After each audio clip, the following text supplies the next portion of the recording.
que va a ser dada por el doctor Rafael Ricardo Valdez Vázquez. Él es gerente médico anticonceptivo de Kaiser México.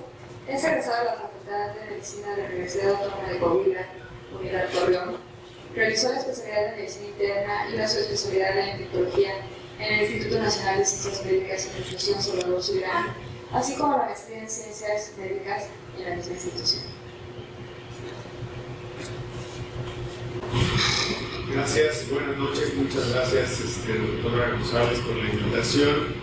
Y la verdad, cuando me hizo la propuesta la doctora González Pichardo de venir a platicar con ustedes acerca de este tema, acepté con mucho gusto, porque estoy convencido que hemos hablado de muchas epidemias, se ha estado hablando desde la esfera infectológica en los últimos 10 años, y creo que todo el mundo tiene muy en mente lo que ha sido influenza, lo que ha sido la mortalidad que ha generado influenza a partir del 2009. Todo el mundo estaba alerta de lo que pasó con ébola, todo el mundo estaba alerta ahora con la epidemia que hay de infecciones por bacterias extremadamente resistentes, o también lo que está ocurriendo, por ejemplo, con dengue, con zika, con chikungunya.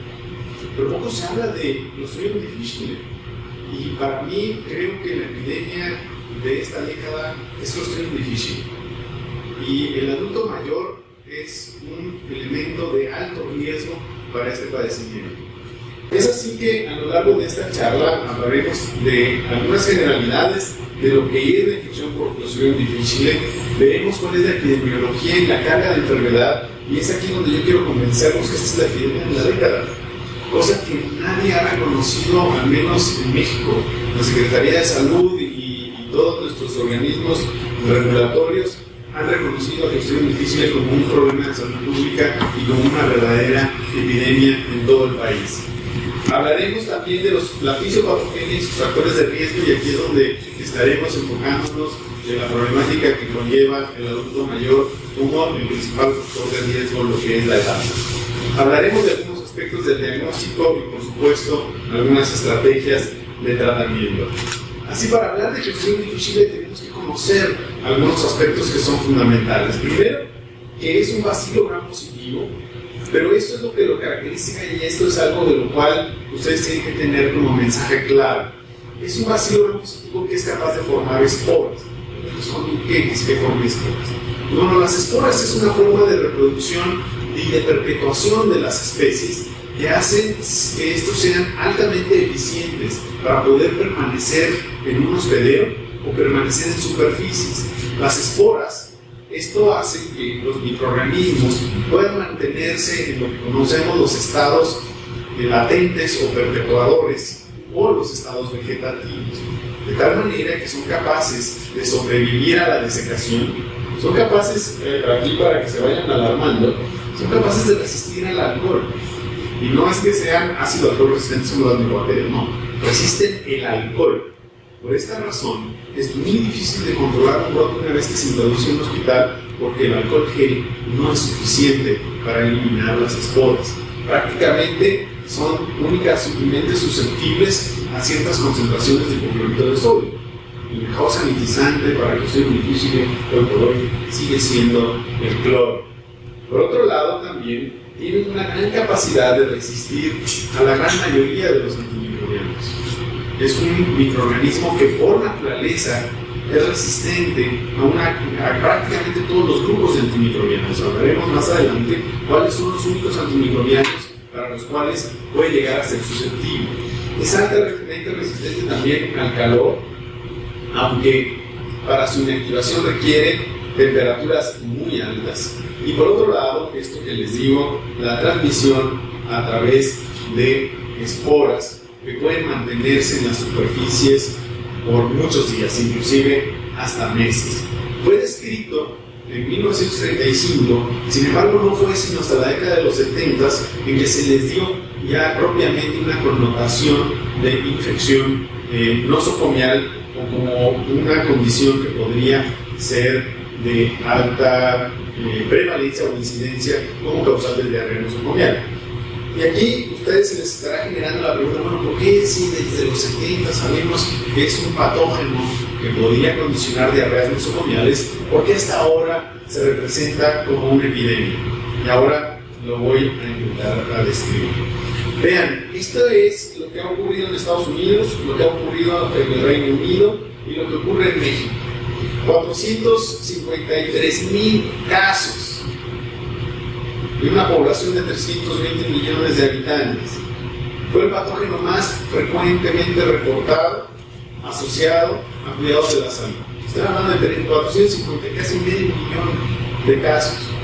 En el Reino Unido estamos hablando de 50,000 casos en el 2007 en una población de 65 millones.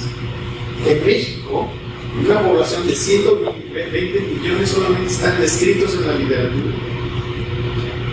Estos dos brotes, recientemente se acaba de publicar en un esfuerzo conjunto en 5 hospitales del país, lo que ha sido la curva epidémica más importante de infecciones nosocomiales en estos 5 hospitales. Sin embargo, en estos 2 países y en muchos otros, Clostridium difficile representa ya una alerta en términos de salud pública, cosa que no ha ocurrido en nuestro país. Si nosotros tenemos un mediocre, por no decir pésimo y absurdo, control de antimicrobianos en nuestro país, ¿por qué tendremos nosotros tasas mucho menores a las de otros países?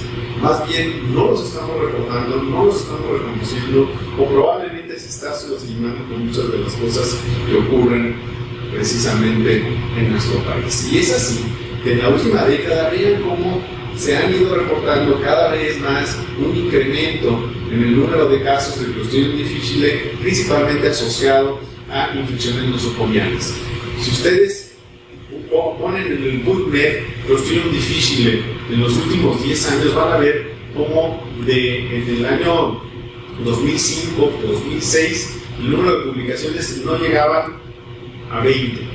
Ahora pueden encontrar más de 1000 por año, nada más alrededor de Clostridium difficile. Esto habla de la gran problemática que representa la carga de enfermedad a nivel mundial. Esto es nada más para ilustrarles cómo las tasas de incidencia de Clostridium difficile asociado a cuidados de la salud está preponderando.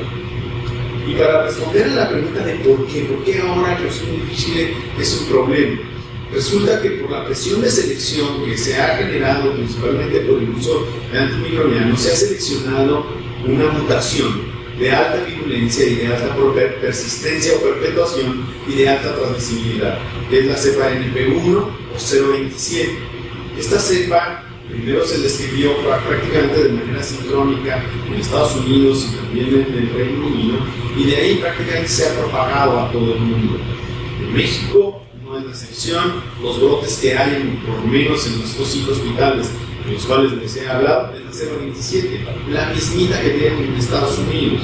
Por eso, si en Estados Unidos tienen el grave problema de Clostridium difficile, solamente hay un condado que no ha reportado casos de Clostridium difficile en Estados Unidos. Yo creo que si nosotros hiciéramos una encuesta en los hospitales, por lo menos de segundo y tercer nivel, de quienes han tenido casos de Clostridium difficile, les aseguro que estaríamos por arriba del 80%. Y el que no tenga Clostridium difficile, que se declare sin diarrea, lo cual es prácticamente inadmisible. Vean, esto es la carga de enfermedad: 293,000 casos asociados a cuidados de la salud, nada más en un estudio de prevalencia puntual, 345,000 pacientes o infecciones por Clostridium difficile ocurren fuera del hospital. Sin embargo, la mayoría de ellos lo adquirieron dentro del hospital y empiezan a tener síntomas una vez que ya están en casa. Y es aquí donde vamos a también a puntualizar algunos de los criterios operacionales o lo que ustedes deben de tener como sospecha cuando tienen a un paciente con diarrea y después de que ha sido hospitalizado. Así que muchos son adquiridos en el hospital, pero son de inicio comunitario, lo cual es muy distinto. Y como les decía, esto ya representa un problema grave de salud pública.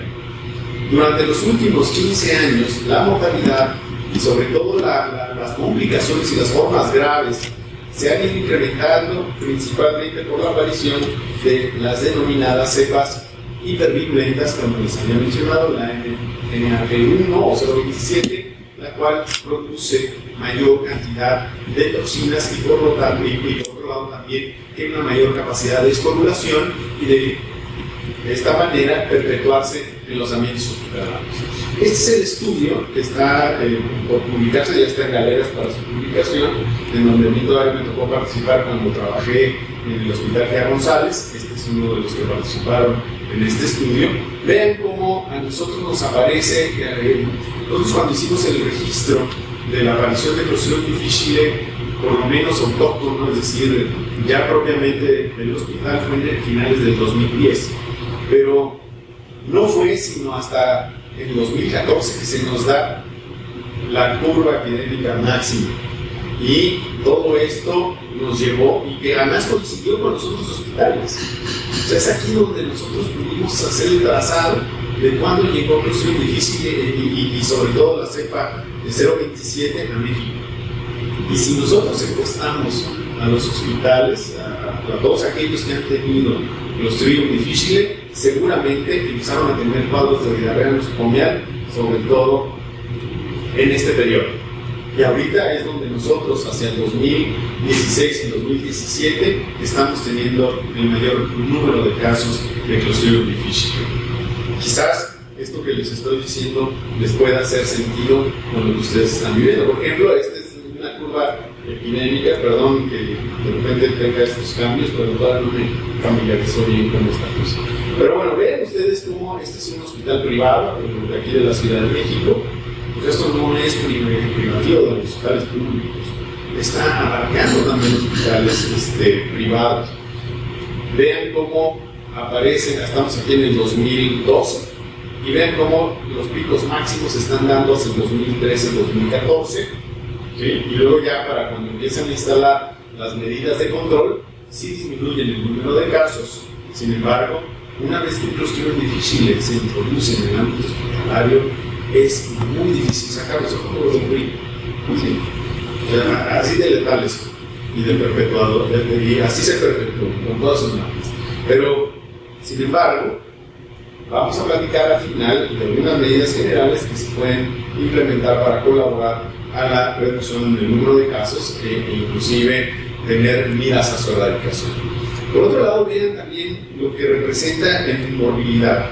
Esto es también una estadística que ilustra muy bien cómo el número de casos se han ido incrementando y sobre todo la mortalidad relacionada y también la morbilidad que generan, sobre todo cuando se relacionan con la edad, donde aquí ya vamos a empezar a ver que uno de los factores de riesgo más importantes para adquisición de Clostridium difficile, para desarrollo de alguna complicación o para el desarrollo de megacolon tóxico es la edad. Inclusive, después de los 65 años o después de los 60 años, dependiendo, por ejemplo, de los ingleses, ellos hicieron un trabajo un poco más detallado acerca de cómo era la edad como factor de riesgo. Ellos estimaron que después de los 18 años, por cada año que pasa, el riesgo de adquirir y desarrollar infección por Clostridium difficile se va incrementando del 1 al 2% por año.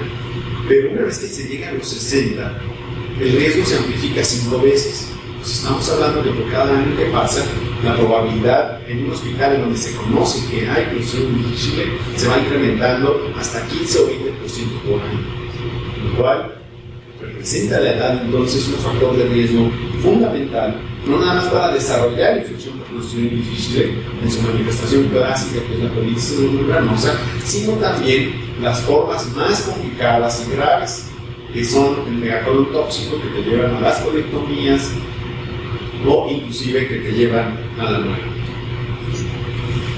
Entonces, vean cómo el número de hospitalizaciones por infección por Clostridium difficile, al menos en Estados Unidos, se han ido incrementando, y esta gráfica son en espejos cuando uno los contrasta con otros países, y esto se los demostré con las gráficas en este estudio que se hizo en 5 hospitales. Ahora, ¿qué pasa entonces con Clostridium difficile y el adulto mayor? Ya vimos que la edad es un factor de riesgo muy importante. Y bueno, yo creo que ustedes lo saben muy bien. El fenómeno de la inmunosenescencia es uno de los factores principales para el desarrollo de una enfermedad infecciosa en el adulto mayor. Sin embargo, aparte de la inmunosenescencia, tenemos otros 2 factores importantes. Uno es el cambio de la microbiota. Si alguien me lo permite el término, podríamos decir que también hay un envejecimiento de la microbiota. Y por otro lado, también una intervención de la microbiota. Díganme, ¿qué adulto mayor no toma antiácidos? O no toma inhibidores de la secreción de la azúcar. Y ya vieron las características generales del Clostridium difficile, que cosas que lo inactivan es el ácido clorhídrico. Si nosotros tenemos adultos mayores que están tomando inhibidores de bromoprotones, que están bloqueadores H2, que están tomando antiácidos, pues estamos precisamente quitándole uno de los mecanismos de defensa más importantes. ¿Por qué también el adulto mayor es de alto riesgo para Clostridium difficile? Tenemos de esencia, tenemos una microbiota modificada, pero también tenemos la comorbilidad múltiple. Es decir, múltiples padecimientos por infarmacia, lo que ustedes conocen muy bien entre los componentes de los síndromes geriátricos, que todos precisamente atraviesan como los factores de riesgo más importantes para Clostridium difficile. Es así, el riesgo de hospitalización asociado a la infección por Clostridium difficile se incrementa con la edad, y el riesgo también de una rehospitalización por Clostridium difficile a los 30 y a los 90 días también es mayor, sobre todo en estos grupos de edad cuando nos rebasan los 65 años de edad. Así, tenemos factores de riesgo bien identificados para la infección por el Clostridium difficile, y estos, ojo, son independientes del uso de antimicrobianos, porque aquí ya he mencionado que el uso de los antimicrobianos es el factor de riesgo más importante, y esto lo voy a puntualizar o lo voy a dejar más claro cuando hablemos de la fisiopatogenia. Pero vean cómo, aparte del uso de los antimicrobianos, el simple hecho de tener más de 70 años, vamos a tener las formas más graves. Son los pacientes que muchas de las veces requieren de colectomía o hacen megacolontoxia, y esto te va a llevar a perforaciones intestinales o a cirugías de alta complejidad que van a llevar al paciente a un deterioro de su calidad de vida de manera significativa. Si ya de por sí la comorbilidad les deteriora la calidad de vida, imagínate con los. Entonces, todas estas son condiciones agravantes de todo el problema. Más de 65 años, mayor mortalidad, mayor número de eventos quirúrgicos y sobre todo mayor número de recurrencias por recaídas. Otro de los factores bien identificados es la albúmina, menos de 3.5 gramos por decilitro. Yo creo que aquí ustedes lo deben de tener mucho más claro que yo, porque ustedes tienen muchos indicadores de calidad de vida, de capacidad física, también marcadores subrogados para factores de riesgo de caídas, etc. Y no dudo que muchos de ustedes tengan presente que la albúmina, como un indicador de estado nutricional, ustedes lo revisen con mucha frecuencia en el adulto mayor. Díganme que adulto mayor a 65 años no tiene albúminas bajas. Ven que este es un factor de riesgo independiente también para el desarrollo de Clostridium difficile. Esto como reflejo del deterioro por la enfermedad de base, y por otro lado es un predictor fundamental de mortalidad en infección por Clostridium difficile, sobre todo cuando tenemos menos de 2 puntos clínicos. Entonces, esto también tomen en cuenta para fines pronósticos. Por otro lado, también la gravedad de la enfermedad de base, cualquier indicador que ustedes tengan que impacte, ya sea en calidad de vida, en probabilidad de muerte, o como estos índices, como el índice de Horn, más de 3 puntos predice la probabilidad de que adquiera infección por Clostridium difficile una vez que ha sido hospitalizado. Otros dos factores que son fundamentales y que muchas de las veces son despreciados o menospreciados, y esto en mi práctica clínica lo veo a diario. Adultos mayores, o el último caso que me tocó atender fue una mujer que es escritora, estuvo en Guatemala. Allá dice que antes de regresar a México se quiso comer un ceviche, y en el avión empieza con diarrea. Llega deshidratada a la Ciudad de México, se llega con una diarrea grave, con una deshidratación moderada. La hospitalizan, lógicamente la tratan, le dan antibióticos y la regresan. A los 10 días de haber regresado, ingresa nuevamente con diarrea, 68 años, nuevamente con diarrea. Entonces todo el mundo pensó que lo que tenía era una recaída de la gastroenteritis que adquirió en Guatemala. A ver, una diarrea que comes un ceviche y ahorita estás con diarrea, pues eso son toxinas performadas. Esta una colitotoxigénica, ¿no? Que ni siquiera antibiótico requerido, porque era una deshidratación, ya está, terapia de soporte. Bueno, como le dan nuevamente diarrea, piensan, pues es el mismo bicho, y le vuelven a dar más antibiótico, y más antibiótico, y más antibiótico. Esta mujer fue hospitalizada en un hospital donde tienen de manera endémico-epidémica Clostridium difficile. Cuando a mí me llega, lo primero que le pido es una toxina para Clostridium difficile y sarampión. Y ahí el tratamiento era el nuevo antibiótico para una gastroenteritis infecciosa, sino dar tratamiento para Clostridium difficile. Es decir, en este caso se omitió que esta mujer había estado hospitalizada por la razón que fuera y que había recibido antibiótico como un factor de riesgo fundamental. Así es que hay que considerar el hecho de que alguien haya estado hospitalizado las 12 semanas previas. 12 semanas. Es más, yo lo diría de otra manera.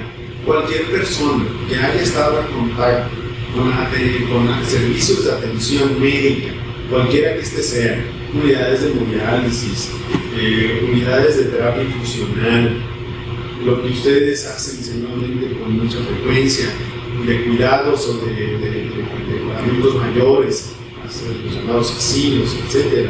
Como por ejemplo, ahora que están proliferando mucho los, ¿cómo les llaman ahora? Hospitales de día o centros de, ¿cómo les llaman? Centros de día, etc. Ahí estamos hablando de conglomerados poblacionales que pueden estar colonizados por Clostridium difficile y que puedan estarlos dejando en las superficies. Entonces aquí nosotros tenemos que ir reconociendo que tenemos individuos colonizados con Clostridium difficile pero no enfermos. Y este es un concepto que también me gustaría que se lo llevaran a casa, porque si nosotros trabajamos en hospitales que hay Clostridium difficile, si a mí me hacen detección de Clostridium, lo voy a tener ahí. Sin embargo, no estoy enfermo de Clostridium nodoso. ¿En qué momento voy a enfermar? En el momento que empiece a tomar antibióticos, en el momento que empiece a utilizar inhibidores de laboratorios, o en el momento que tenga una enfermedad debilitante, o en el momento en que tenga una desregulación de mi inmunidad adquirida o inmunidad innata, entonces voy a desarrollar una enfermedad.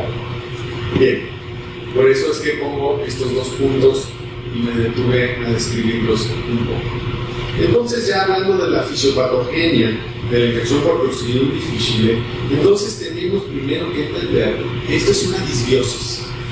Este es un término relativamente nuevo, en el cual ahora estamos hablando de una enfermedad ocasionada por una modificación de la microbiota y probablemente también del microbioma, es decir, de aquellos genes que se autorregulan dentro de una flora intestinal o de lo anterior llamado flora intestinal en este caso, y que por otro lado este desequilibrio va a llevar a que promueva la colonización de Clostridium difficile o a la proliferación excesiva de Clostridium difficile y a la activación de la producción de toxinas y finalmente a generar estas dos condiciones, unos portadores asintomáticos y otro aquellos que enferman y que hacen ahora el espectro puede ir desde una forma leve hasta una forma catastrófica, grave, mortal, como sería el megacolon tóxico. Entonces, ¿qué pasa con aquellos que son portadores asintomáticos? Y aquí déjenme platicarles algo que estamos estudiando y que espero que pronto este residente que está a cargo de este protocolo lo termine. Pero es un estudio que estamos haciendo en el sur de la Ciudad de México, porque empezamos a ver de repente una serie de casos en donde no tenían ningún factor de riesgo conocido como los que hemos estado hablando de hospitalizaciones, pero sí tenían el factor de riesgo de haber utilizado inhibidores de bomba de protones o antibióticos de manera ambulatoria. pero jamás haber estado en contactos con los centros hospitalarios. Pero tenían un factor que podría ser en común: vivir en el sur de la Ciudad de México, prácticamente en la zona de hospitales. Entonces, aquí, ¿qué es lo que está ocurriendo? Todavía esto es una hipótesis que no hemos confirmado, pero estamos viendo casos de cuestiones difíciles comunitarios, de adquisición comunitaria, pero de un ambiente técnicamente hospitalario. ¿Por qué? Porque los mantos freáticos del sur de la Ciudad de México, ustedes sí saben que el sur de la Ciudad de México es las pocas delegaciones que van a los Altos y algunas partes de Coyoacán que tienen pozos propios, no tienen pozos del sistema artesanal, que son aguas sanitizadas previamente. Nosotros tenemos que tomar el agua preclorada a través de subestaciones, que muchas de las veces no están cloradas. Por ejemplo, en el Río González, en Nutrición, en el mismo Médica Sur, si uno checa la cloración de la red municipal, está en cero. Entonces se tiene que clorar, digamos, el hospital. Por lo tanto, nosotros podemos, los que vivimos en el sur de la Ciudad de México, está colonizado precisamente por portadores asintomáticos. Y algunos podrán llegar a enfermar por el simple hecho de haber utilizado un antibiótico por alguna otra razón, una infusión urinaria o una infección de vías respiratorias, etc. Entonces, este es otro tema, pero lo que nosotros vemos ahora en el ámbito hospitalario son colitis pseudomembranosas en sus diferentes aspectos. Entonces, recapitulando, una persona ingiere las esporas que son transmitidas de otros pacientes vía manos de los trabajadores de la salud, hablando de lo que es el Clostridium difficile nosocomial. Las esporas, déjenme decirles que no vuelan, no se aerosolizan, y además si se aerosolizara sería un mal mecanismo de transmisión. El mecanismo de transmisión más eficiente son las manos, y las manos eventualmente se llevan a las mucosas, particularmente a la mucosa oral, y de ahí las deglutimos. Y si al deglutirlas además tenemos deteriorada el pH gástrico, entonces vamos a tener una germinación, una no eliminación del Clostridium en la mucosa gástrica, pero y sin un paso hacia las vellosidades en su forma vegetativa. Y por otro lado, si tenemos una microbiota intestinal modificada, ya sea por antimicrobianos y o por inhibidores de bomba de protones, esto va a permitir la proliferación del Clostridium difficile en el colon, y finalmente este empezará a generar la producción de toxinas. Y si aparte tenemos una de estas llamadas de alta virulencia, como la 027, entonces vendrá el daño propio hacia la mucosa del colon y la formación de pseudomembranas. Así es como ocurre. Entonces, si nosotros además reconocemos que al dar un antimicrobiano, vean, esto es lo que después de 7 días, ¿cómo queda la flora intestinal? Prácticamente reduce hasta en un 80% lo que serían los microorganismos anaerobios, y lo que hace es una anaerobicida. Sobre todo el número de bacterióides prácticamente se reduce. O sea, podemos nosotros reducirlo y además permanecer hasta por meses para que esta se vuelva a restaurar. Y si es un paciente que tiene comorbilidad múltiple, que está utilizando antimicrobianos prácticamente cada mes o cada 3 meses, el ejemplo más característico, y créanme que yo veo por lo menos 1 o 2 casos de Clostridium en adultos mayores, por uso de antibióticos, y saben en qué circunstancias: en bacteriuria asintomática. Para mí, al menos en mi consulta, el principal motivo de uso de antimicrobianos en un adulto mayor es la bacteriuria asintomática. Cuando la bacteriuria asintomática no debe de tratarse. Y esto lo veo a diario. Y es un grave problema, porque entonces se utilizan antibióticos hasta que le dé Clostridium difficile, y a esta sombra al paciente, al gastroenterólogo, al infectólogo. Este es un grave problema. Bien, y el problema es que no se restaura la flora y tarda muchísimo tiempo. Y este es lo que les comentaba de la toxina. Que si nosotros tenemos una cepa hipervirulenta, esto quiere decir que tiene un gen que produce una toxina binaria, es decir, tiene 2 toxinas que cada una de ellas por separado es capaz de producir enfermedad. Ahora imaginen las dos deteriorando los sistemas de regulación de las velocidades intestinales y también generando pseudomembranas en el colon y provocando las complicaciones. Otra cosa que tiene como característica estas cepas hipervirulentas es que son 100% resistentes a fluoroquinolones. ¿Qué importancia tiene esto? Y aquí quiero dejarles un mensaje, que si se usan fluoroquinolones en un paciente que además tiene esta cepa, la vas a seleccionar rapidísimo, porque vas a quitar la competencia de bacterias del colon, del tubo digestivo, y la vas a dejar solito a esta cepa hipervirulenta, que es 100% resistente a las fluoroquinolones. Así, estos son los desenlaces. Tenemos antimicrobianos más y o inhibidores de bomba de protones. En un paciente hospitalizado que está expuesto a Clostridium difficile, entonces vamos a tener colonizados asintomáticos, vamos a tener infectados con colitis pseudomembranosa, o podemos tener aquellos que puedan librarse y salir no colonizados. O podemos tener aquí este colonizado asintomático que se fue a casa y que 4 o 5 semanas después desarrolla diarrea. Y entonces en estos pacientes son en quienes tenemos que pensar que pueden tener Clostridium difficile. Así que esta imagen para mí es muy ilustrativa.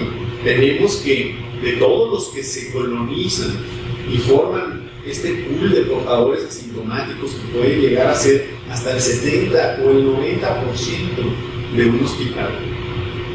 De hecho, ahí en el hospital de Miguel González intentamos hacer el ejercicio de ver cuántos se quedaban colonizados.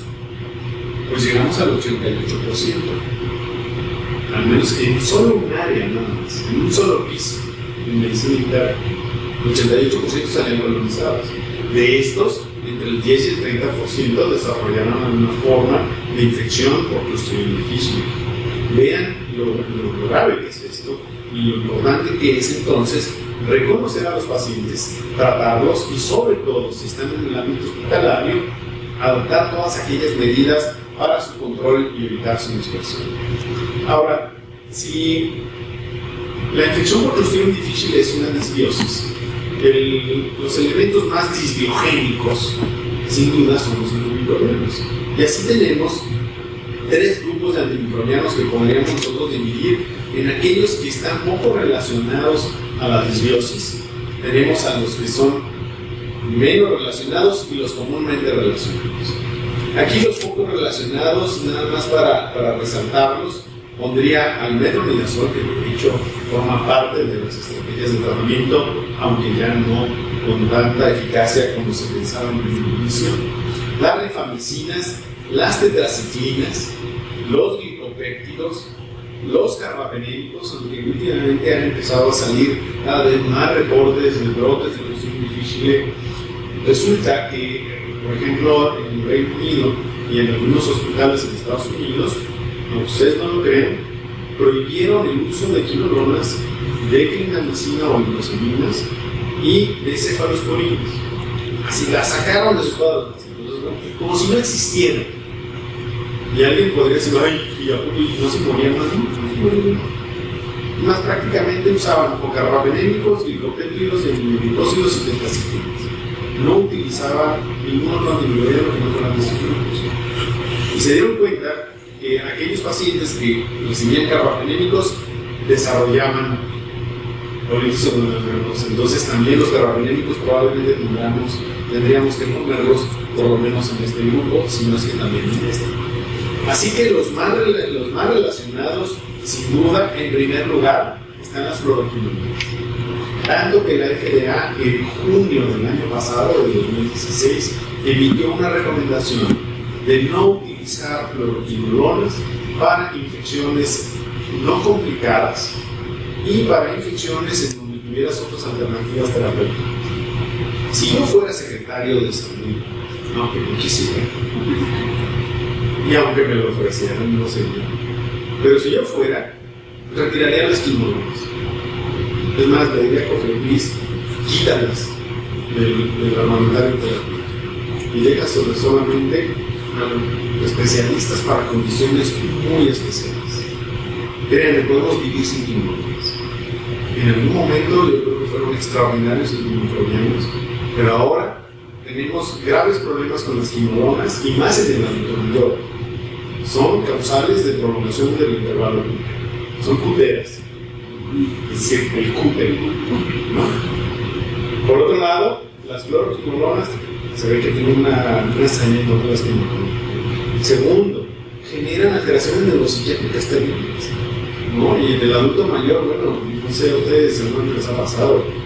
Cada vez que llego a recetar una fluoroquinolona en un adulto mayor que tiene además polifarmacia y utiliza antipsicóticos o sedantes, lo que sea, se pone peor. Les da ansiedad, les da delirio. Y por otro lado también son capaces de generar alteraciones importantes en el sistema nervioso periférico, y así es que la FDA prácticamente las está prohibiendo para el tratamiento de infecciones no complicadas, o cuando se tenga opción de otros tratamientos, mejor utilizarlos y no utilizar quimiodonas. Le seguirían las cefalosporinas de segunda y de tercera generación, asimismo también la clindamicina. La clindamicina quizás fue de los antimicrobianos en donde se reconocieron como de los mayores inhibidores de enfermedad por Clostridium difficile. Sin embargo, prácticamente la clindamicina, como fue de los que primero se asociaron a Clostridium, fueron los que primero se dejaron de usar y se empezaron a utilizar más las quimolonas.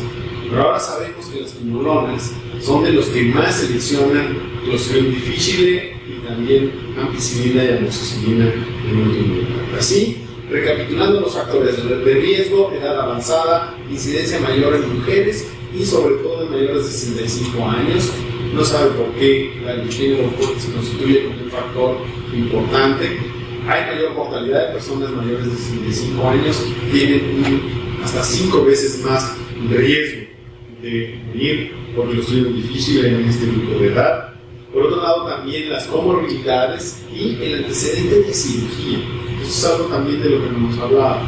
Cirugía abdominal o cirugía ortopédica también se han visto asociados como factores de riesgo para el desarrollo de infección por Clostridium difficile. Hasta el 80% llegan a tener algún tipo de comorbilidad.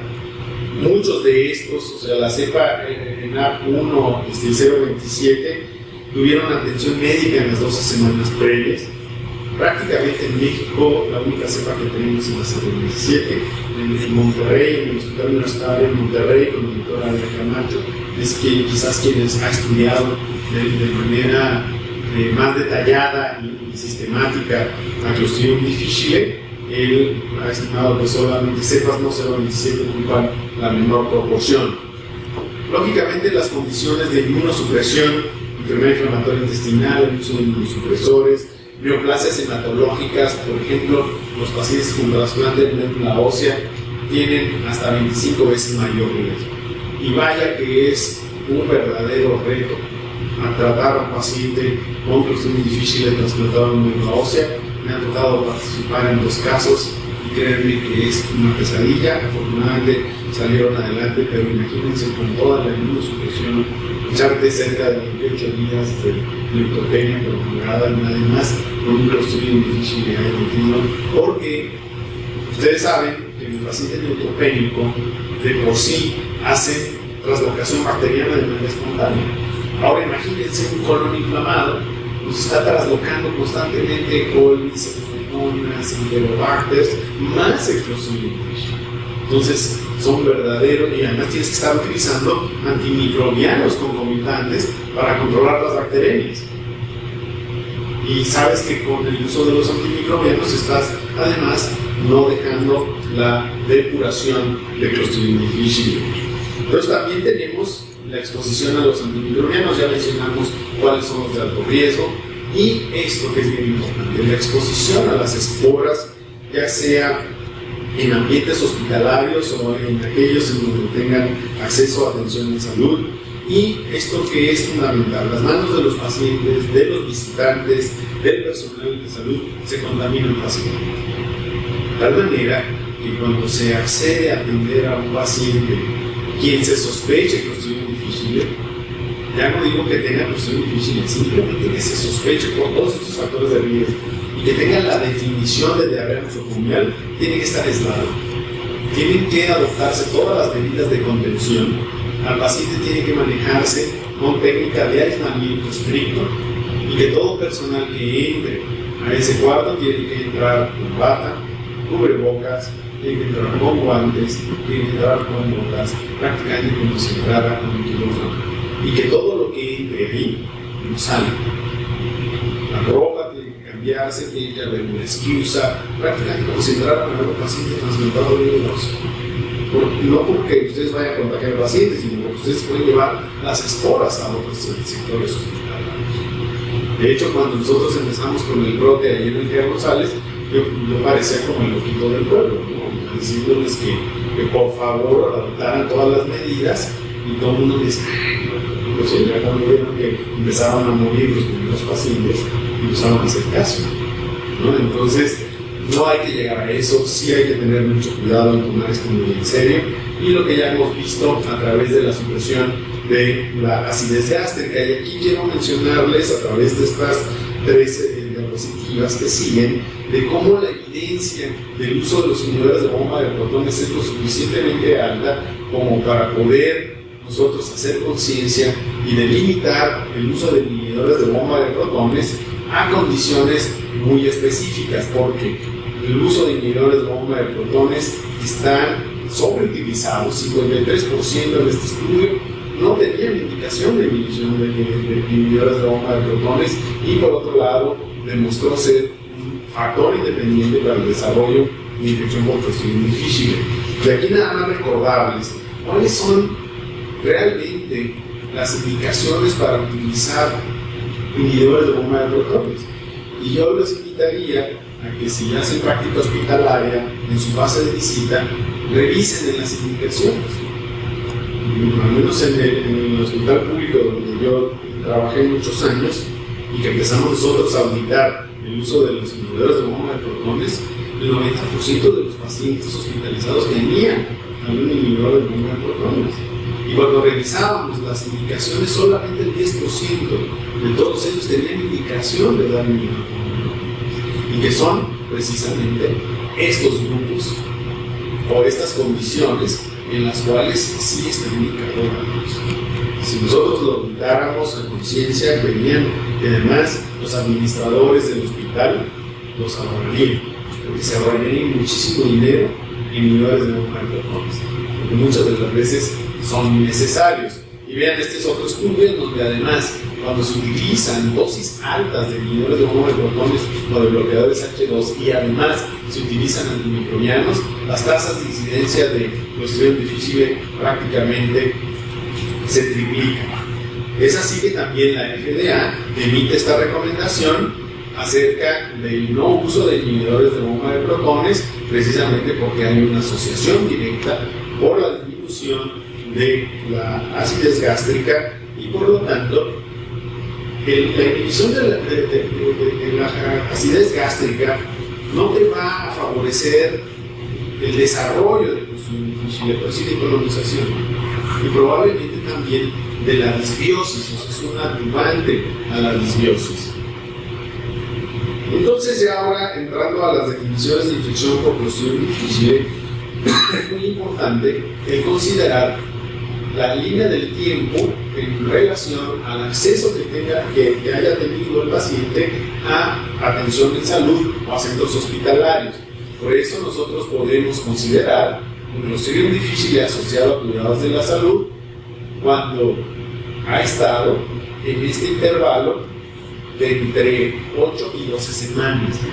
¿Por qué? Porque es la permanencia de las esporas que pueden estar en carácter decolonizado y posteriormente entrar a la fase de enfermo. Así que tenemos asociado a cuidados de la salud, inicio de síntomas después del tercer día de haber ingresado.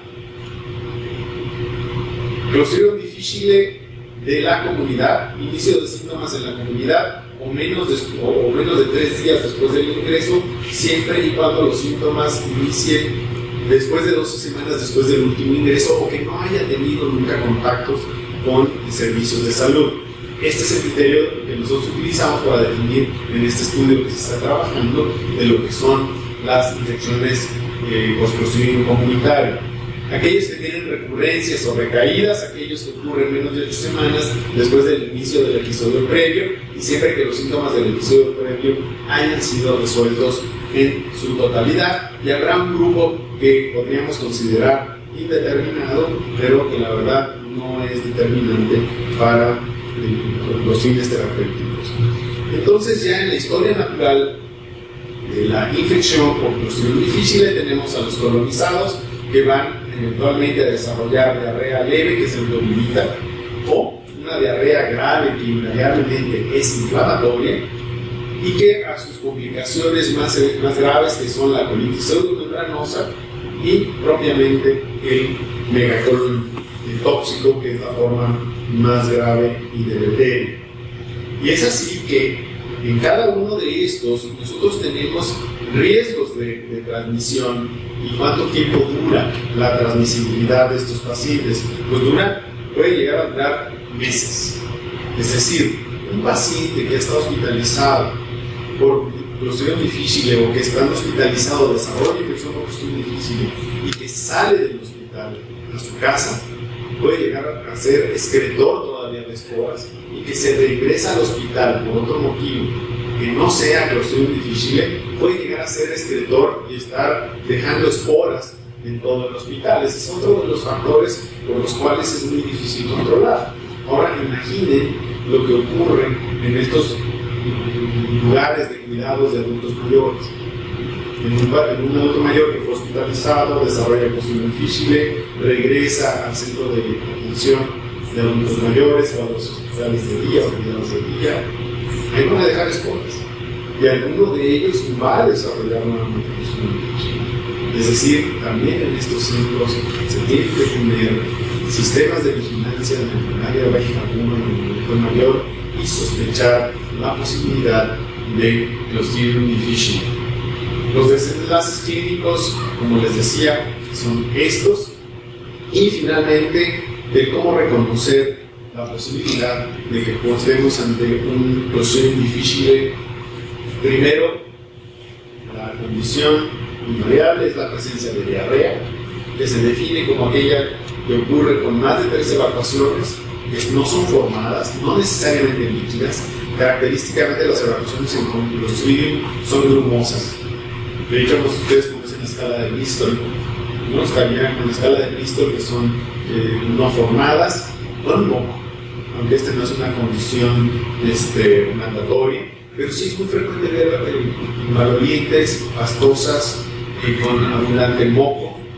Y algo bien importante que sobre todo ocurre muchas de las veces en el adulto mayor, y es que muchas de las veces tienen constipación crónica, o por la polifarmacia o lo que sea, o tienen impactación fecal.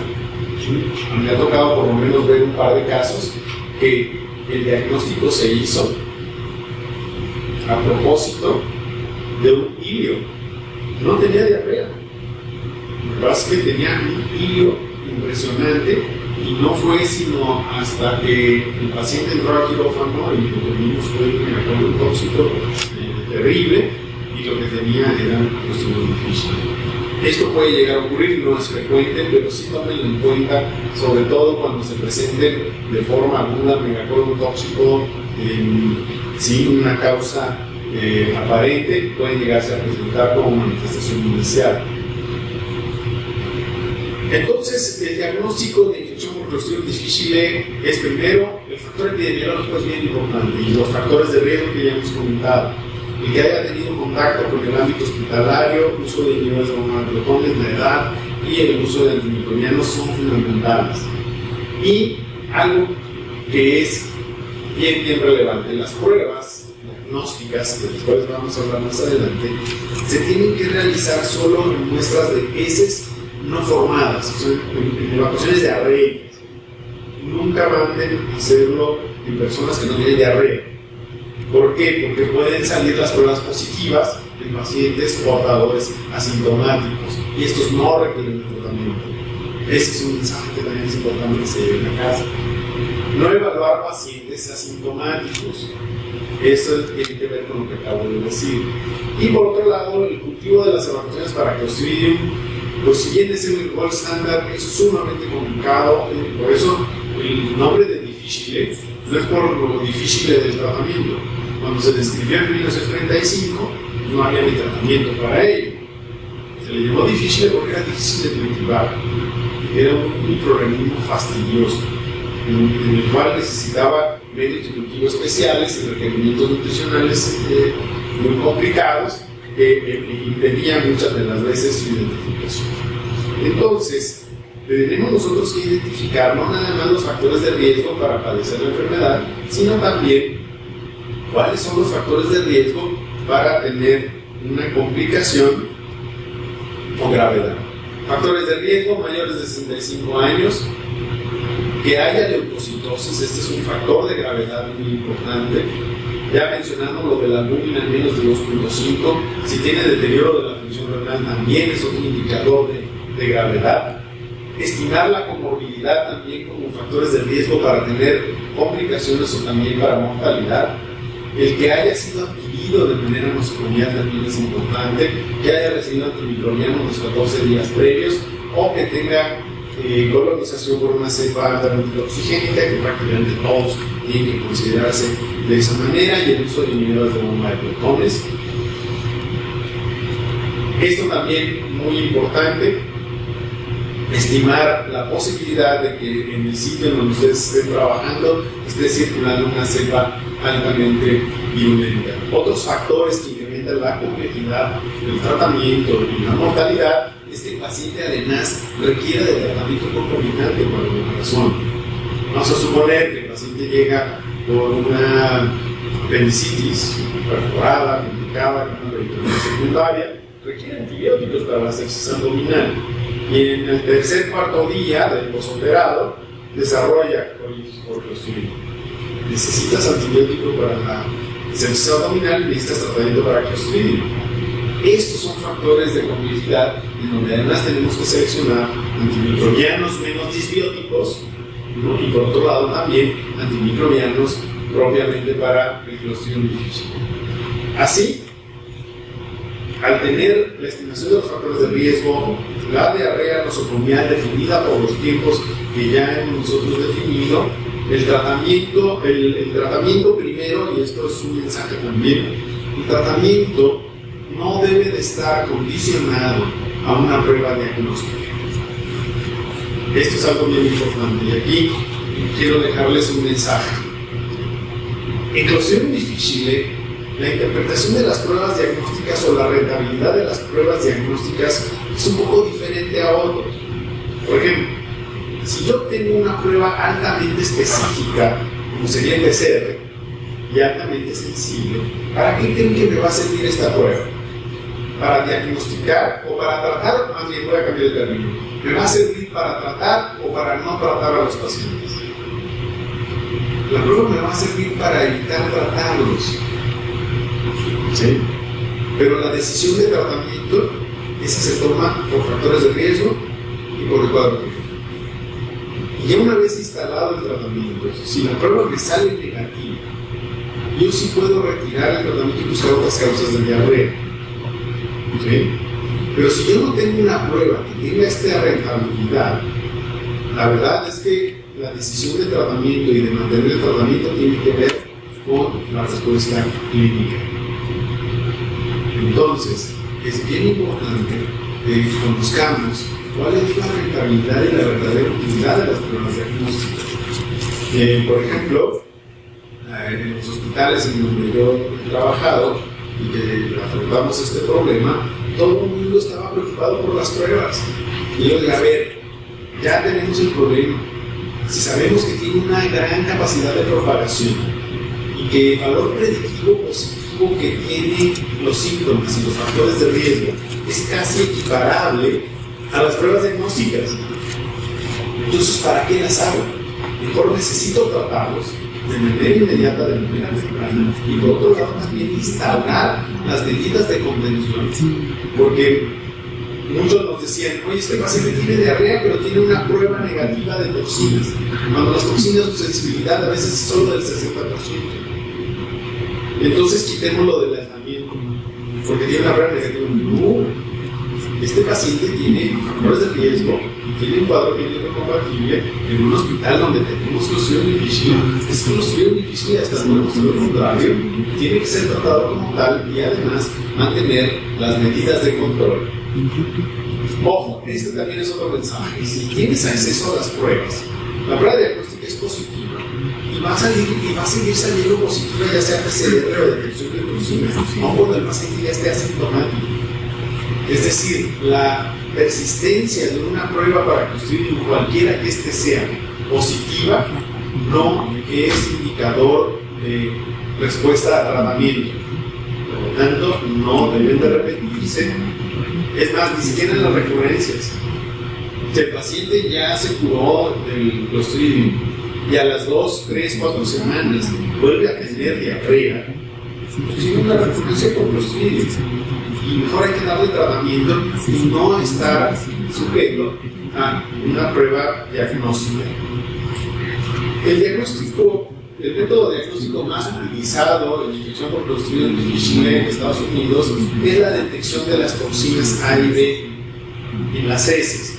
Ojo, este no es una prueba microbiológica.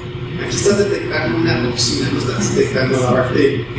Podríamos decir que en las pruebas diagnósticas tenemos unas pruebas que son microbiológicas y unas no microbiológicas.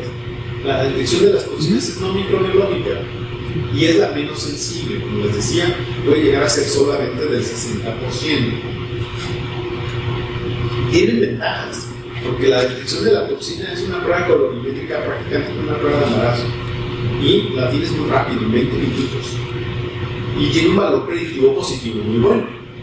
Si haces la prueba en 20 minutos te dice que las toxinas son positivas, pues tiene Clostridium, tiene diarrea y tiene los factores de no, pues es Clostridium. Pero si me sale negativa, no me excluye la posibilidad de enfermedad y no me toma la decisión de tratamiento, y ese es uno de los mensajes que yo quiero reiterar. Si hay una alta sospecha de Clostridium difficile, el tratamiento puede estar justificado para evitar la terapia, y esta es una recomendación de alto nivel de evidencia. Y por otro lado, existen otras pruebas, que es la prueba de la glutamato de deshidrogenasa o GDH. Esta es una prueba que sí es bacteriológica, y al igual que la detección de los genes de Clostridium difficile a través de PCR. Estas son mucho más sensibles, también son mucho más específicas. Por ejemplo, la prueba de GDH también es una prueba colorimétrica, que es rápida, de fácil interpretación, es más cara. Sin embargo, es una buena prueba de escrutinio, que de hecho en la mayoría de los hospitales de tercer nivel en Estados Unidos empiezan con GDH, con la glutamato de deshidrogenasa. Si esta sale positiva, le hacen PCR.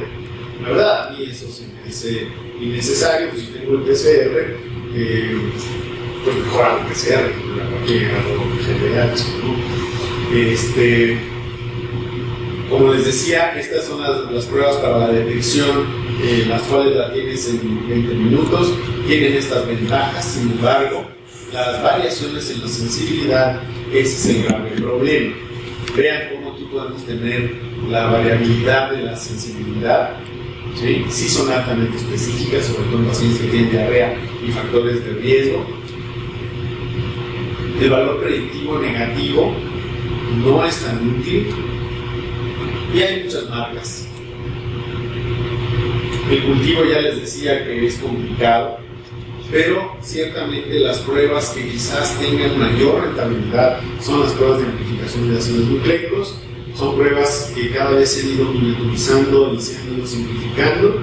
Este es un ejemplo, por ejemplo, el GeneXpert, que ustedes conocen para otras pruebas, por ejemplo, para estafilococo aureus intestinal resistente o para tuberculosis, en donde las pruebas las tienes en aproximadamente 2 horas, y además tiene la capacidad de detectar la cepa hipervirulenta.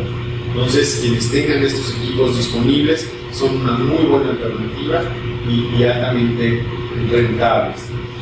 Estos estudios, nada más quise ponerlos aquí para puntualizar que cuando se tiene el cuadro clínico y los factores de riesgo, cuando se contrastan con las diferentes pruebas diagnósticas, la rentabilidad del cuadro clínico es lo suficientemente bueno como para justificar el tratamiento y no invertir mucho dinero o esfuerzo en realizar las pruebas diagnósticas. Cosas importantes de recordar para hacer enviar una muestra para detección de clostridium difficile, ya sea bacteriológica o no bacteriológica, es que tiene que ser procesado en menos de 2 horas. Si va a pasar más tiempo tiene que congelarse o refrigerarse a 4 grados. O sea, si se refrigera a 4 grados puede durar hasta 3 días, y si se congela a menos 70, esto sí es bien importante, puede durar muchísimo. Nosotros hemos recuperado hasta toxinas después de casi 6 meses. Tiene que ser líquida o suave, no pastosa, principalmente que sean líquidas. ¿Por qué? Porque la calidad de la muestra determina de manera importante la rentabilidad de las pruebas. Y así, en el tratamiento de Clostridium difficile, quizás ustedes estén familiarizados en que el metronidazol, y esto es porque las guías de manejo o de tratamiento de Clostridium difficile que se actualizaron en el 2010, y de ahí han salido otro tipo de actualizaciones. La más reciente fue el año pasado, y ahorita les voy a detallar las conclusiones de esto. Las guías del 2010 decían que el tratamiento en casos moderados era con metronidazol oral. Ojo, metronidazol oral, no intravenoso. El metronidazol intravenoso tiene la gran limitante de que su efecto intraluminal, específicamente para Clostridium, no es suficiente. Está indicado solamente en aquellos casos donde haya hilo y que no te permita que entonces el metronidazol llegue hasta el colon. Pero aún así, dándole intravenoso, te vas a quedar muy corto en sus concentraciones bactericidas en la mucosa intraluminal, más bien la mucosa del colon. De tal manera que el metronidazol, si se va a prescribir, se tiene que prescribir por vía oral. Y cuando nosotros vemos este estudio, en el cual vieron que en infecciones graves, al dar vancomicina, les iba mejor que con el metronidazol, y es por eso que lo colocaron con indicación de dar vancomicina en los casos graves, y en los casos de leves a moderados dar metronidazol. Pero esto ha cambiado. Así es que para el 2016 la recomendación es ya no dar metronidazol de primera elección, aún en los casos leves. Y la razón es porque el tiempo de resolución de síntomas, el tiempo de excreción de esporas y el número de recaídas o de recurrencias es mucho menor con vancomicina que con metronidazol. Y la cuarta razón es porque las cepas hipervirulentas que están dominando prácticamente todos los ámbitos hospitalarios empiezan ya a tener resistencia al metronidazol. Por esta razón, el cambio es que diarrea por Clostridium difficile sospechado o demostrado, el inicio es con vancomicina. Y o en los casos de recurrencia, utilizar ya otras estrategias que estaré mencionando más adelante. Y esto es consistente en prácticamente los estudios más recientes, de tal manera que ahora la recomendación es iniciar con vancomicina en cédulas de 125 miligramos vía oral. Ojo, es vía oral, no intravenosa. Ojo, el mismo vial que se usa para la formulación intravenosa es la que se utiliza para vía oral. Y esto todavía genera mucha confusión, sobre todo con los equipos de enfermería y muchos médicos. La misma formulación de la vancomicina que usamos intravenoso, lo único que tienen que hacer es diluirla en agua saborizada. Ojo, aquí bien importante, tiene que ser saborizante artificial, no en jugos, no en zumos, no en bagazos, no. Tiene que ser agua saborizada. A ver si no me acuerdo el comercial, tipo y esos. Agua saborizada, saborizantes artificiales, porque si se lo ponen en agua natural es muy amarga, es muy astringente. Entonces, lo único que tienen que hacer es diluirlo en 10 mililitros, 20 mililitros de agua saborizada. La misma ampolleta, una ampolleta que viene de 1 gramo, si está a 125 miligramos cada 6 u 8 horas. De hecho, la dosis máxima por vía oral puede llegar a ser hasta de 250 miligramos. Hay estudios que han comparado 125, 250 y 500 miligramos cada 6 u 8 horas. La verdad es que las diferencias que hay entre 125 y 250 son marginales cuando son formas graves, las 250, pero 500, la verdad es que no hay ninguna diferencia, no se justifica dar dosis de 500 miligramos, entonces son dosis de 125 a 250 miligramos cada 6 u 8 horas por vía oral, con el vial de vancomicina intravenoso, solamente que este se extrae, se pone agua purificada, saborizada, y eso se aplica intravenoso. Ahora, ¿qué pasa si el paciente tiene hígado? Entonces necesitamos que llegue la vancomicina al colon. Las formas de administrarla, en este caso, podrían ser en enemas. Se diluye la dosis correspondiente a vía oral, se diluyen en 100 a 125 mililitros de solución, en enemas tratando de que lo pueda retener el mayor tiempo posible, con la misma célula de dosificación cada 6 o cada 8 horas. En casos de hígado, y eso es otro mensaje importante. Otros fármacos, fidaxomicina. La fidaxomicina ha habido problemas para su introducción a México. Si es un fármaco que de repente ya lo vamos a tener, es muy caro. Sin embargo, está indicado en los casos de recurrencia o de falla o de resistencia demostrada a vancomicina, que también ya la hay. Es 8 veces más activo contra Clostridium difficile que vancomicina. De hecho, digamos que es un antimicrobiano de diseño. Fue diseñado específicamente para Clostridium. Cuando se han comparado fidaxomicina contra vancomicina, la verdad es que no ha habido inferioridad, pero en donde sí ha habido una diferencia significativa es en los casos de las recurrencias o en las formas que son refractarias a vancomicina. Hay otras modalidades de tratamiento que también ya están por tenerlas en México, que son los anticuerpos monoclonales en contra de la toxina de Clostridium difficile. Ya hay una farmacéutica que ya lo introdujo a México, que seguramente estará comercializado y estará indicado sobre todo en los casos graves, en los casos de megacolon tóxico y probablemente también en los casos de recurrencias. Y aquí tenemos todo un listado de antimicrobianos que han sido probados y en donde hay reportes de casos en donde se ha demostrado su utilidad, como por ejemplo la rifaximinina, que esta sí la tenemos en México, la misma nitazoxanida también que tenemos en México, digeciclina y otros que estos sí están en fases de estudio o experimentación. Pero ¿qué decir de estos antibióticos? No utilizarlos como de primera elección. Los reportes que hay de su utilidad son únicamente reportes de casos. Quizás, por ejemplo, el que pueda tener una utilidad interesante sería digeciclina, en el caso de que necesites un antimicrobiano de amplio espectro por necesidad de una infección en presencia de Clostridium, pero no dejar de dar tratamiento para Clostridium. De ahí en más, rifaximinina, yo se los puedo decir con toda claridad, yo he utilizado rifaximinina y nitazoxanida solamente en casos de falla y como una medida de rescate.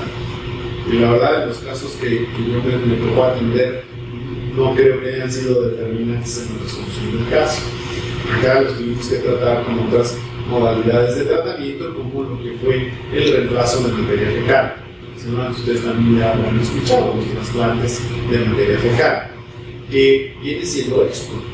Este es lo que es un análisis de microbiota o el microbioma.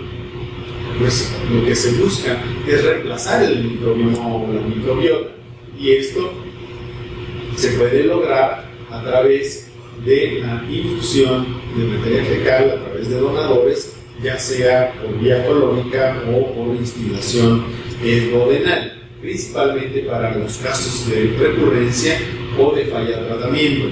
La evidencia que hay cada vez es mayor, cada vez se están publicando más series de casos tratados con reemplazo de materia fecal aquí nada más para mencionarles algunas estadísticas en donde han visto que el trasplante de materia fecal sí puede llegar a ser una alternativa de tratamiento en casos de recurrencia o en casos graves. Todavía hay muchas preguntas acerca de cómo hacer los trasplantes, sobre todo el modo de colocación o de entrega del reemplazo de la materia fecal, ya sea por sonda nasoenteral, enemas, por vía endoscópica o inclusive en cápsulas, las llamadas pupillas. También es muy importante que los donadores y el escrutinio de los donadores también sean protocolizados. Esto también tenemos que tomar en cuenta que es un depósito que vamos a estar administrando. El paciente tiene que estar fuera de potenciales enfermedades que puedan transmitirse, incluyendo VIH, hepatitis B o hepatitis C. Hay alternativas sintéticas o, por ejemplo, también hay cosas que tenemos que solventar. Por ejemplo, en el GEA González hicimos el primer reemplazo de materia fecal o trasplante de materia fecal y nunca se nos ocurrió pedir autorización al comité de ética. Sí, tuvimos el consentimiento informado del paciente y también de los donadores, evaluamos a los donadores y todo el protocolo, pero de repente nos cae el comité de ética y oye, pero si hiciste un trasplante. Quieres ir un trasplante, no pasó al comité de ética. Y pues yo no puse en mi casa de ok, ya lo voy a hacer. Y pues bueno, son cosas que también se deben de considerar. Y por otro lado también evaluar la seguridad a corto y a largo plazo. El modo de entrega ha sido comparado, la verdad es que los beneficios de una u otra vía son distintos. Prácticamente se tendrá que tomar la decisión basada en la experiencia que tenga los equipos endoscópicos o, por ejemplo, la disponibilidad o no de endoscopía. La experiencia que se ha tenido, por ejemplo, con la estilación. De hecho, ¿saben ustedes que el primero que hizo un trasplante de materia fecal por sonda fue un mexicano? Fue el doctor Fernando Gallegos, compañero mío de generación, lo hizo en la Clínica Mayo. Y cuando él lo hizo, todo el mundo dijo, ¿cómo se te ocurrió? Bueno, pues es que yo pensé en eso. O sea, porque ahí no tenemos endoscopistas de las 24 horas. Entonces, pues si ya se había demostrado que estilando con una sonda nasoenteral, haciendo un buen licuado de materia fecal, ¿no? Y el paciente siempre y cuando, pues mira, la verdad es que esto cuando alguien escucha que me van a trasplantar materia fecal o me van a dar una pastilla de materia fecal, pues yo nada más me pongo a pensar que nosotros respiramos cerca de 100 litros al día. Y de estos, el 10% es materia orgánica, o sea, caca. Yo no me puedo parar. Todo el día estamos respirando. Es decir, creo que son más bien cuestiones culturales que nos pueden llegar a tener resistencia para aceptar esto, y esto fue un escándalo bioético en Estados Unidos, ¿no? De los trasplantes de materia fecal. Creo que ya esto ha cambiado, cuando han visto los beneficios de los reemplazos de materia fecal se ha ido solventando. De hecho, tanto que se han creado bancos de materia fecal. Ahora hay industria, ya se ha industrializado ahora la industria de la caca. Este es un nicho de negocio, o sea, podemos tener bancos de materia fecal porque ahora se ha demostrado que puedes tener microbiota o materia fecal de donadores vivos no relacionados. Lo ideal es que sí sea un donador vivo relacionado porque se ha visto que la microbiota se comparte dentro de los núcleos familiares porque comen más o menos lo mismo. Ahora, materia fecal congelada o fresca. A mí mi abuela me decía que es mejor fresco que congelado. Pues bueno, en este otro estudio vieron que, en un estudio doble ciego, vieron que congelado o fresco era igual. Yo le dije eso a mi abuela y me salió con esto. Bueno, entonces vean cómo ahora también hemos encontrado formas. Esto lo está haciendo también el doctor Adrián Camacho aquí en Monterrey. Está haciendo la encapsulación de microbiota a través de extractos de materia fecal para tratar de hacerlo más amigable, pero encapsulado, y aquí ven que las tasas de respuesta son prácticamente equiparables a lo que sería el trasplante de microbiota. También heces sintéticas con la finalidad de sacrificar este rechazo que se tiene a lo que sería el trasplante de fecal. ¿Qué tan seguro es? La verdad es que todavía falta mucho por definir si realmente vamos a tener complicaciones a largo plazo. A mí me ha tocado participar al menos en 4 González y 2 en el hospital privado donde yo trabajo. Hasta ahora, a 4 años de seguimiento, no han tenido ninguna complicación. Déjenme decirles que en estos 4 casos la respuesta no fue buena, fue espectacular. O sea, después de haber tenido, por ejemplo, uno de los casos que el primero en el cual yo participé, llevaba ya 6 semanas. 6 semanas sin entrar en remisión. Imagínense 6 semanas con evacuaciones diarreicas, fiebres intermitentes, un desgaste impresionante. Finalmente decidimos el reemplazo de materia fecal y fue espectacular. Es decir, a las 24 horas ya no tenía respuesta inflamatoria, ya no tenía evacuaciones diarreicas. La paciente al 5.º día salió del hospital, empezó a tolerar la vía oral, el perímetro abdominal disminuyó. La verdad, y en todos los casos fue similar. Sin embargo, hay que hacer todo un trabajo previo para la realización de esto. Y finalmente, el controlar Clostridium difficile en hospitales y asilos y el apego a estas medidas es fundamental. Tiene que partirse a través del diagnóstico oportuno, el aislamiento del paciente, el apego a la higiene de manos es fundamental, y a todas las medidas de control. El aislamiento de contacto y las precauciones de contacto son fundamentales. Esto que cuesta muchísimo trabajo en el ámbito hospitalario, el control de los antibióticos. En los hospitales, los medicamentos más mal utilizados son 3. Y yo creo que para ustedes serían 4. Los antimicrobianos, los inhibidores de bomba de protones, los analgésicos y los antipsicóticos. El 4 es para ustedes, ¿no? Me refiero a que ustedes se dan cuenta que los antipsicóticos son de los que más mal se utilizan. El manejo del delirio, bueno, yo digo que el manejo del delirio, los medicamentos para el delirio, así como los antibióticos, tienen algo en común. Todo el mundo les mete mano como pila de agua bendita, pero no todos son devotos.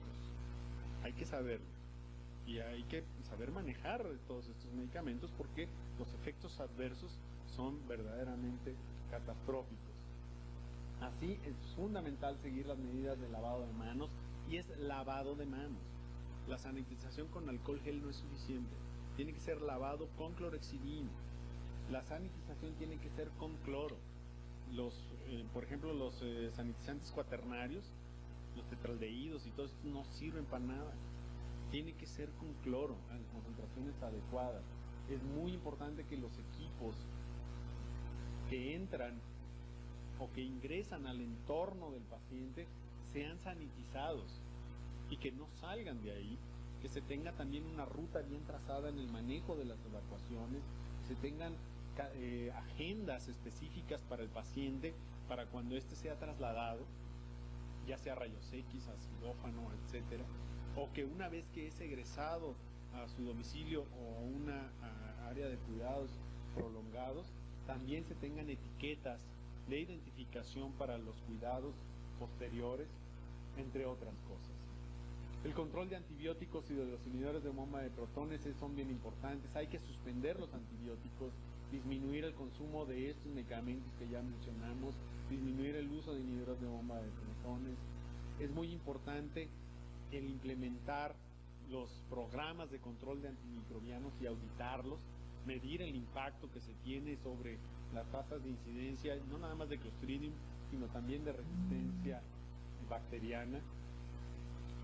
Esto ha quedado demostrado que si se reduce por lo menos un 30% la práctica de recetar antimicrobianos de alto riesgo, como los que mencionamos, quinolonas, clindamicina y cefalosporina, se puede reducir casi en un 30% el desarrollo de Clostridium. Es muy importante tener esto cuando ocurre un brote. si no se ha identificado aún casos de Clostridium en su hospital o en el centro en donde estén trabajando, inicien un registro de diarreas hospitalarias.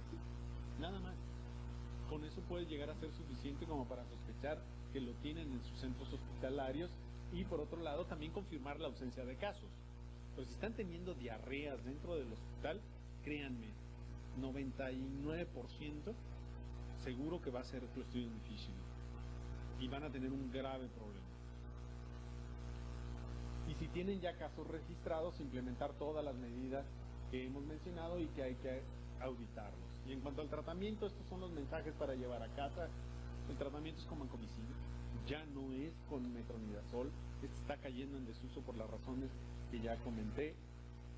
Viene fidaxomicina para casos graves, complicados, refractarios o con recurrencia, así como los anticuerpos monoclonales. Lo que venga puede ser bienvenido.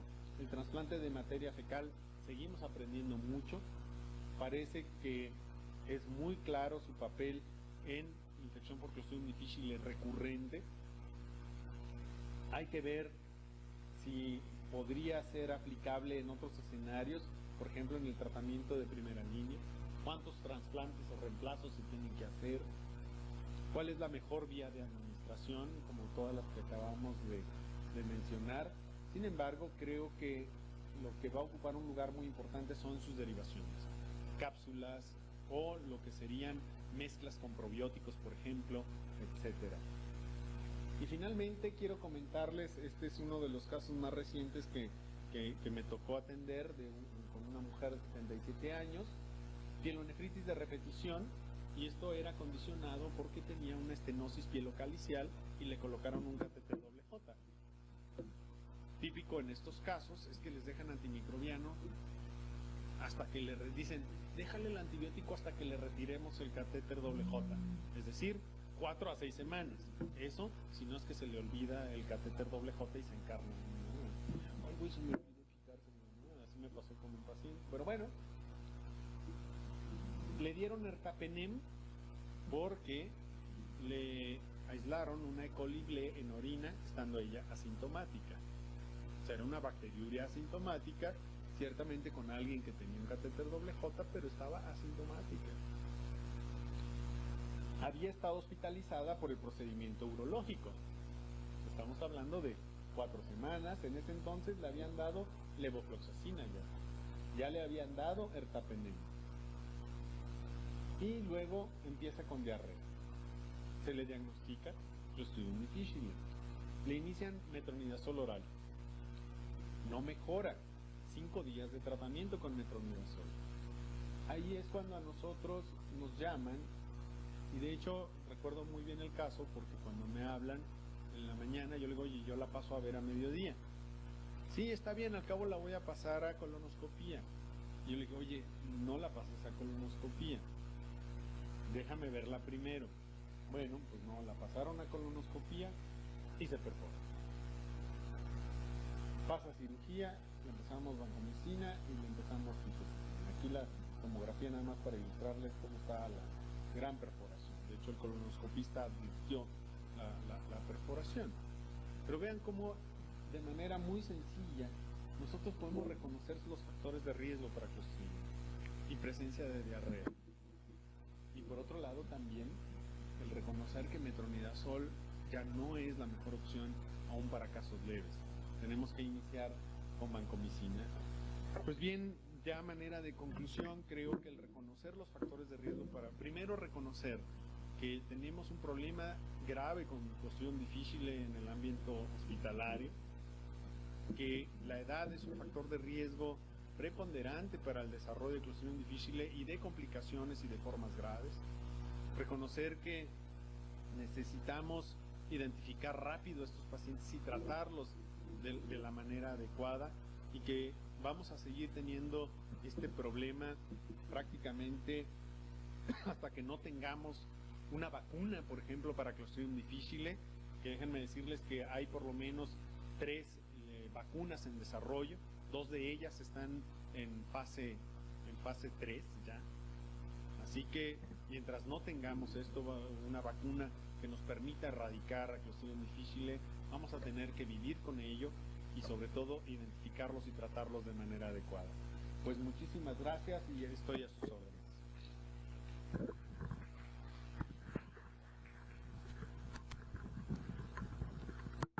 Muchas gracias, doctor. Muchas gracias por la ponencia, por todas las recomendaciones que nos dio. Igual, si tienen preguntas, pues